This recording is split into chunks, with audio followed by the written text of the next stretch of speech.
I think there's a lesson in everyone's lives, and sometimes we don't learn from others what we should, and then God lets it happen to us. And so hopefully things that I've been through will help you and prevent you from having to live the same things, or maybe if you're going through that, just to let you know you're not alone.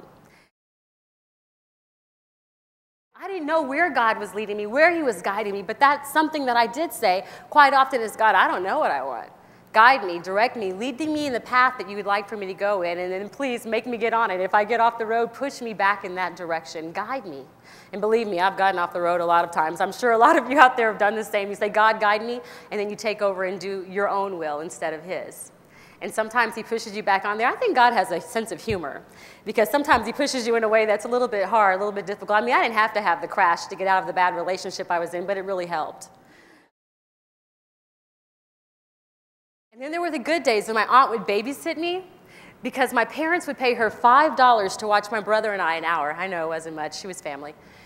And so $5, but she would pay me $10 not to talk to her per 30 minutes that she babysat. Or maybe you're doing this now with your kids, instilling in them the importance of going to church, and I hope that you are. I'm sure that you are. But my mom took it beyond that. She would put plaques and posters and things on the wall, you know, footprints. You probably have a copy of that. I see someone going, uh-huh. But we had footprints. Our bathroom had so much stuff in hindsight that I look back and I went, what is all this stuff my mom kept adding? But she would have footprints on the wall, and she would have things like, Jesus Christ the same yesterday, today, and forever, or He will keep thee in perfect peace whose mind is stayed on thee, or I can do all things through Christ who strengthens me. And back then I kept thinking, is she going to buy another plaque? What is she doing? They don't even match. But then, as I've gotten older, I thought, you know what? She was putting those things there for a reason. She was putting them there so we would read them. When I turned 10 years old, my parents divorced. It was devastating to me. I was a daddy's girl, and my dad all of a sudden was gone. And I'm not going to say raise your hand if you're divorced, if you're going through a divorce, if you're separated, if you know someone it is, because we all know someone who's been through a divorce, and you know how devastating it can be, not only on yourselves, but on your kids. And I just encourage each and every one of you here to make sure that you don't make it any more difficult than it has to be. Don't talk about that other person in front of your kids. You shouldn't do it at all, but just don't do it in front of the kids, because it really impacts them in a hurtful way. I was riding with my Aunt Portia one day in the car, and my little cousin Candace was in the back seat, and this was when I was in college, and my aunt was going through a divorce, and she kept saying, you know, and I want to tell you about him, and he's a this and he's a that, and I'll go ahead and say their names because they're not here. And so Portia would say, Stanley's this and Stanley's that, and I'd say, Portia, you know, don't say that or don't do that, because I'd been through it. I'd been there. I knew what the pain felt like, and my cousin was hearing this, and she was younger, and I said, you know, don't talk about him in front of her. Oh, she knows her dad's this, and she knows her dad's that, and she knows he's a bad man, and he's this and that. And Candace said, Mom, and she's like, wait a minute, Candace, grown folks are talking.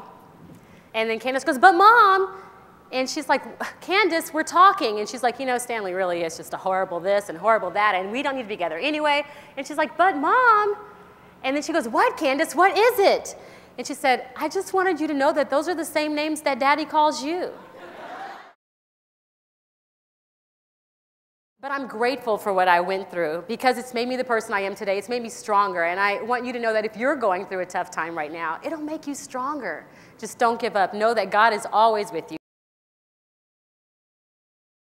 And I tried out for the Duncanville Hi-Hats. 87 girls on the squad. Me and all my friends went and tried out. We went and looked at the sheet, and our name wasn't there. And we were so disappointed and so sad. And we did it again, and our name wasn't there.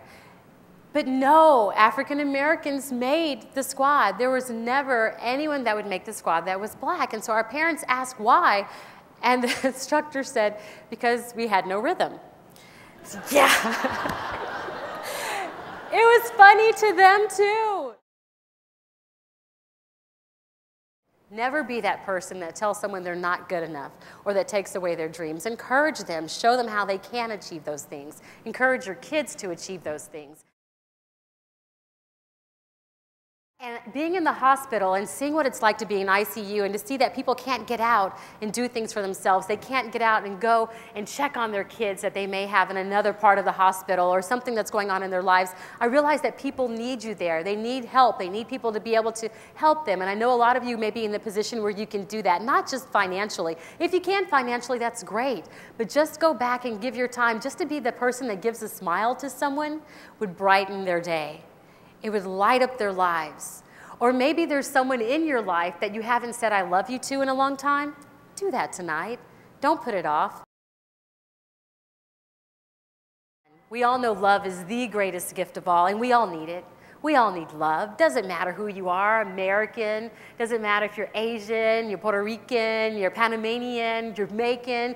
Doesn't matter if you're white, black, Hispanic, Asian. None of that matters. Love is the universal language. We all need love. We all need to feel love. We all need to give love so that people can feel loved. It's the greatest gift of all.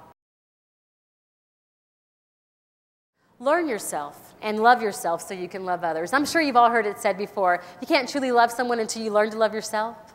It's true. You have to learn to love yourselves. I pray that you all learn what your purpose is if you don't already know it, and then work to use the gifts and the talents that God has given each and every one of you.